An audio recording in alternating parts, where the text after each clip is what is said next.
সুনামগঞ্জের তাহিরপুর উপজেলায় উৎসব মুখর পরিবেশে বিএনপির ৪৭তম প্রতিষ্ঠাবার্ষিকী উদযাপন।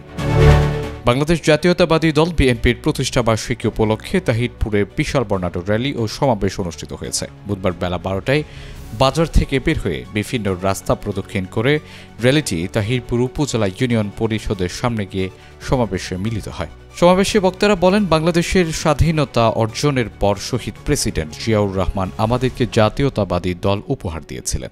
গণতন্ত্র রক্ষার জন্য শহীদ জিয়ার সুযোগ্য উত্তরসূরি জননেতা তারেক রহমান এই দলের নেতাকর্মীদের নিয়ে দীর্ঘ ১৭ বছর রাজপথে আন্দোলন সংগ্রাম করেছেন।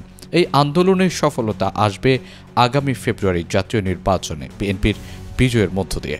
বক্তারা বলেন, মানুষ নিরপেক্ষ নির্দলীয় নির্বাচনে উৎসব মুখর পরিবেশে ভোট দেবার অপেক্ষায় আছে। দলের নেতাকর্মীগণ ঐক্যবদ্ধভাবে জেলার ৫টি আসনে দলের প্রার্থীদের বিজয় নিশ্চিতে কাজ করার আহ্বান জানান বক্তারা। সুনামগঞ্জ এক নির্বাচনী এলাকা থেকে ধানের শীষের মনোনয়ন প্রত্যাশী সালমান নজির, কেন্দ্রীয় কৃষক দল সহ সাধারণ সম্পাদক আনিসুল হক, তাহিরপুর উপজেলা আহ্বায়ক কমিটির সভাপতি বাদল মিয়া, জনাব আলী, মেহেদি হাসান উজ্জ্বল প্রমুখ উপস্থিত ছিলেন। Text report, news Times.